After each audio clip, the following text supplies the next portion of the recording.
অনেক কষ্টের কথা শুনলাম, যেটা আসলে খুবই দুঃখের বিষয়। আসলে আমাদের এই দেশের রেমিটেন্স যোদ্ধারা এত কষ্ট করে দেশের জন্য, কিন্তু যেই প্রাপ্যটা তারা আসলে সেটা ওইখানে পাচ্ছে না। তারা তো আমাকে আরেকটা কথাই বলেছে, দেখেন হানজালা ভাই, আমরা তো দেশ থেকে টাকা চাই না, পয়সা চাই না, আমরা উল্টা আরো দেশকে টাকা দিচ্ছি, আমরা দেশকে টাকা পাঠাচ্ছি, আমাদের ঘামের টাকা আমরা আমরা তো এখানে খরচ করতেছি না, আমরা দেশে আমাদের সন্তান, আমাদের পরিবারের কাছে যখন আমাদের টাকাগুলো দেশে যাচ্ছে, আর আমাদের ইকোনমিটা দেশে যাওয়াতে দেশের একটা ইকোনমিটা ভালো স্ট্রং থাকে, কারণ পৃথিবী থেকে আমাদের টাকাগুলো দেশে ঢুকছে। অন্য অন্য জায়গায় গিয়ে দেশ থেকে টাকা বের হচ্ছে, কিন্তু আমাদের টাকা তো দেশে যাচ্ছে। কিন্তু সরকারের অনেক অভিযোগ তারা দিল, কারণ সিস্টেমেটিক কিছু সমস্যায় তারা পড়ে আছে, বিশেষ করে এমআরটি পাসপোর্টটা, যেটা নিয়ে পৃথিবীর প্রত্যেকটা প্রবাসী ভালো ভোগান্তিতে আছে। সেটা হচ্ছে যখন এমআরটি পাসপোর্টটা বন্ধ হয়ে যায়, তো এমআরটি পাসপোর্টটা বন্ধ হয়ে যাওয়ার কারণে এটা সরকারের উচিত ছিল যে প্রবাসীদের জন্য এমআরটি পাসপোর্টটা তখনই পুরোপুরি বন্ধ করা, যখন তারা প্রবাসীদেরকে 100% আমাদের এই ডিজিটাল পাসপোর্টের সাপোর্টটা যখন দিতে পারবে। কিন্তু এমআরটি পাসপোর্টটা যখন সরকার ঘোষণা করে বন্ধ করে দিল, সেই বন্ধের পর থেকেই প্রবাসীদের ভিতরে ব্যাপক একটা ঝামেলা সৃষ্টি হয়ে যায়।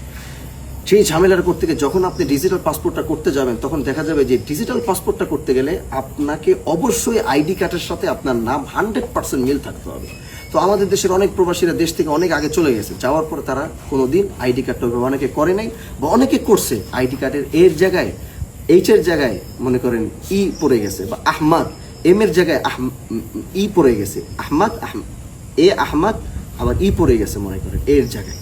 তো এরকম কিছু প্রবলেমের কারণে তারা ই পাসপোর্টটা করতে পারছে না, ডিজিটালটা করতে পারতেছে না। তো ডিজিটালটা করতে না পারার কারণে অনেক বাঙালি ভিসাকে এখন এমআরটি পাসপোর্ট যখন শেষ হয়ে যায়, যখন আপনি নতুন একটা একামা দিয়ে আপনি আবার ভিসাটা লাগাবেন, অবশ্যই সেখানে আপনার নতুন মেয়াদ সহ আপনার পাসপোর্ট লাগবে। তখন সেখানে তার মেয়াদ নেই, তখন সে ভিসা রিনিউ করতে পারতেছে না। আর এই ভিসা রিনিউ করতে না পারুন আমার বাংলাদেশিরা অবৈধ হয়ে যেতেছে। তখন কেউ জেলে যাচ্ছে, কেউ জেলে পচে মরতেছে, কেউ লুকায় চলতেছে, রাতে ঠিক মতো ঘুমাইতে পারে না, কখন পুলিশ এসে রেড দিবে, পালাইতে হবে। এরকম একটা বিচ্ছিন্ন একটা অবস্থার ভিতরে বাংলাদেশিরা পড়ে আছে। তো আমি আমার বাজেট সেশনে লাস্ট বক্তব্যটা ওই প্রবাসীদের পক্ষে দিয়েছিলাম। তাদের একটা বিপুল ভালোবাসা আমার প্রতি আছে, বিপুল একটা ভালোবাসা আমার প্রতি আছে। তারা আমাকে অনেকে, এটাও আমাদের নুরুল হক নূর ভাইয়ের কথা অনেক প্রবাসীরা বলতেছিল যে আমাদের তো ওনার প্রতি এত বেশি আস্থা এবং ভরসা ছিল। ওনার একটা কথা মনে হয় কি যেন একটা বলেছিল যে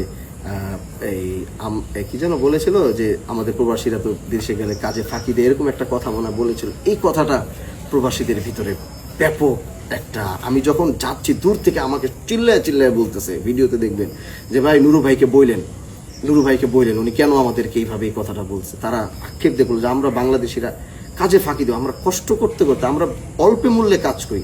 আপনি দেখবেন বাংলাদেশিরা পৃথিবীর সবচেয়ে কম টাকায় কাজ করে, এত কষ্ট করে সারাদিন কষ্ট করার পর অল্প কয়টা টাকা পায়।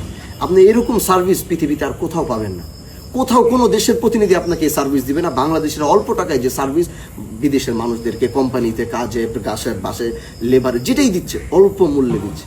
তো একটা দেশের দায়িত্বের জায়গায় বসে, প্রতিমন্ত্রী হিসাবে দায়িত্বের জায়গায় বসে যখন এরকম একটা কথা বলে, তখন প্রবাসীদের কলিজাটা ছিঁড়ে যায়। এই কমপ্লেনটা আমাকে মানুষ এমনভাবে দিয়েছে যে আমরা এত কষ্ট পাইছে তারা।